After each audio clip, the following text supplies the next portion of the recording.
Salut tout le monde, on est parti ce soir pour une petite vidéo consacrée au match nul entre le Real Madrid et Elche, score final 2 partout, une opération vraiment peu réjouissante pour le Real Madrid qui avait l'opportunité de prendre 6 points d'avance sur le FC Séville puisque les Sévillans ont perdu des points cette semaine, que ce soit en milieu de semaine du côté de Valence et hier aussi face au Celta Vigo. En tout cas, le Real Madrid une nouvelle fois a fait preuve de caractère aujourd'hui pour revenir dans cette rencontre puisqu'il y a eu un scénario encore une fois assez particulier côté merengue où le Real a dû courir après le score face à une équipe d'Elche qui, dans son organisation, pose quand même beaucoup de soucis aux merengues. Ils en ont déjà posé des soucis en milieu de semaine en Coupe du Roi, ils en ont de nouveau posé aujourd'hui. Ils ont eu aussi un gardien qui a été exceptionnel aussi du côté d'Elche aujourd'hui. Et puis côté Real, il faut le dire, malheureusement c'est pas la première fois cette saison que le Real manque cruellement d'efficacité offensivement et ça se paye en général cash sur des situations de contre-attaque. Aujourd'hui, c'est sur deux situations de contre-attaque que le Real va prendre deux buts. C'est vraiment dommage parce que le Real a globalement largement maîtrisé cette rencontre face à Elche. Pour ceux qui ont vu le match, il y a pas photo, quoi. Le Real Madrid a dominé outrageusement cette rencontre. Maintenant, voilà, c'est malheureusement un problème qui revient quand même assez fréquemment côté merengue.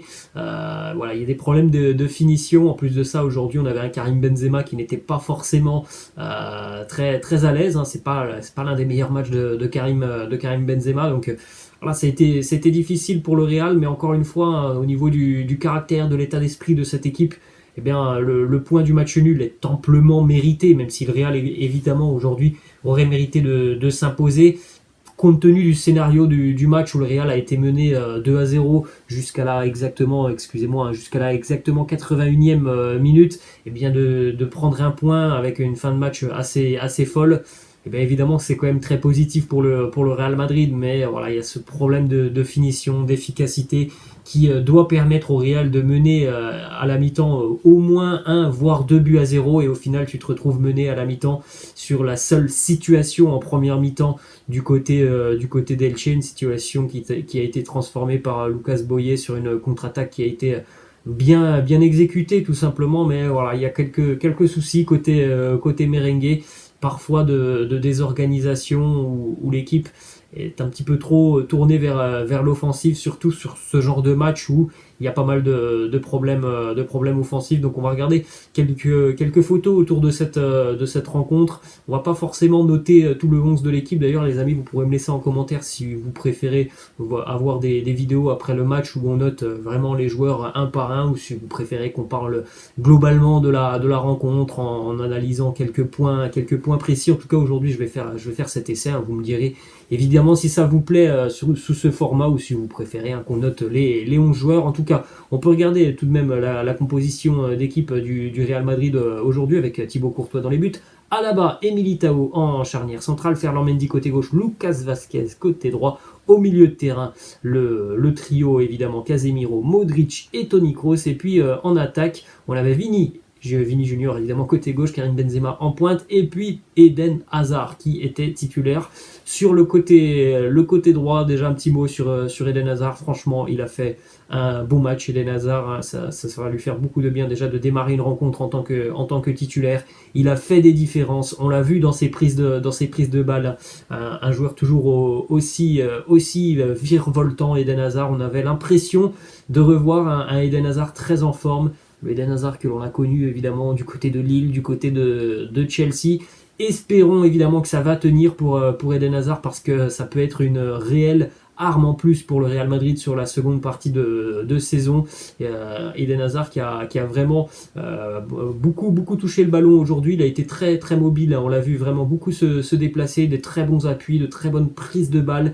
Il a été vraiment influent dans le jeu offensif du Real Madrid. Donc c'est vraiment une entrée en jeu, ou en tout cas sa titularisation, c'est vraiment un gros point positif aujourd'hui pour le Real Madrid. Je pense que Carlo Ancelotti a certainement beaucoup apprécié la prestation d'Eden d'Eden Hazard. En ce qui concerne Karim Benzema, c'est un match moyen évidemment pour KB Nueve.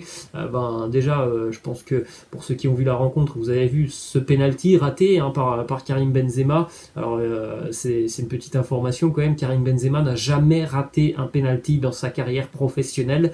Donc c'est une grande première aujourd'hui pour KB Nueve. En plus, ce penalty, voilà, il n'est même pas sorti par le gardien, puisque c'est vraiment Benzema qui rate son penalty, un penalty qu'il veut visiblement envoyer du côté de la lucarne et qui va donc sortir au-dessus de la barre transversale. Donc un gros raté pour Karim Benzema, qui en plus de ça malheureusement est sorti sur blessure en seconde mi-temps. Donc on va attendre peut-être dans le courant de la soirée, demain ou mardi, pour savoir un petit peu ce qu'il en devient de cette blessure de Karim Benzema. On rappelle quand même qu'il y a de grosses échéances pour le Real Madrid sur les prochaines semaines, et notamment dans 3 grosses semaines maintenant, retour de la Champions League avec ce match face au Paris Saint-Germain. Donc les dernières infos qui sont sorties donc de cette rencontre, c'est que ça serait une gêne au niveau de l'ischio-jambier pour Benzema. Heureusement, visiblement, il n'y a pas de déchirure, donc il est sorti plutôt par précaution, Karim Benzema. Des tests, évidemment, vont être réalisés. Et puis, donc, mardi, on devrait savoir si cette blessure est plus ou moins sérieuse.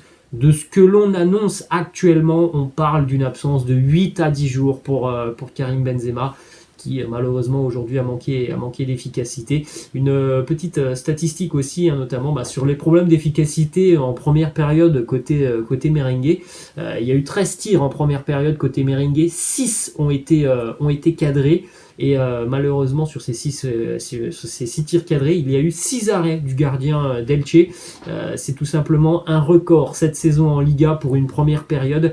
Jamais une équipe qui avait concédé 6 tirs cadrés en l'espace d'une première mi-temps était rentrée au vestiaire en ayant l'avantage au score, ou ne serait-ce qu'un match nul. Ça arrivait à Elche ce soir, 13 tirs à 1 sur la première période, et puis c'est Elche qui mène pourtant 1-0, et au total sur cette rencontre c'est 23 tirs à 3 pour le Real, qui a largement dominé. Mais comme on l'a dit, malheureusement c'est pas la première fois de l'année que le Real domine outrageusement, mais a des problèmes de finition. On salue évidemment la grosse prestation d'Eder Militao, de nouveau décisif et impactant. Eder Militao qui vient marquer en toute fin de rencontre de la tête.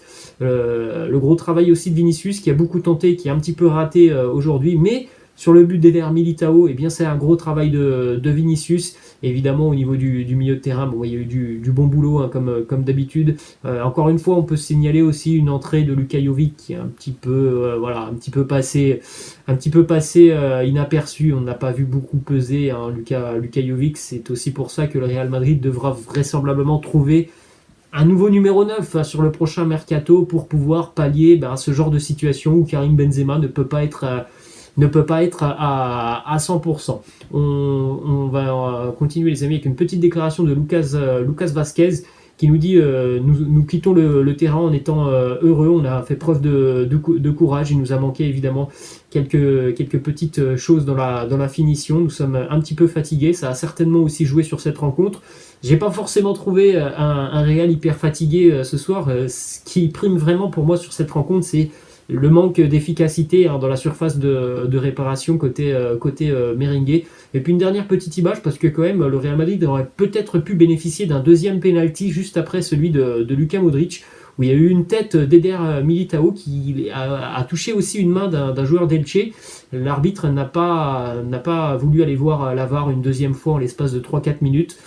Bon, c'est un peu surprenant parce que 2-3 minutes plus tôt, la même main elle avait été sifflée. C'est un petit peu surprenant. Donc un penalty sifflé sur deux côté merengue, mais encore une fois, un grand bravo quand même au Real pour cette preuve de caractère, et cette rencontre où le Real était quand même mené 2-0 à 10 minutes de la fin.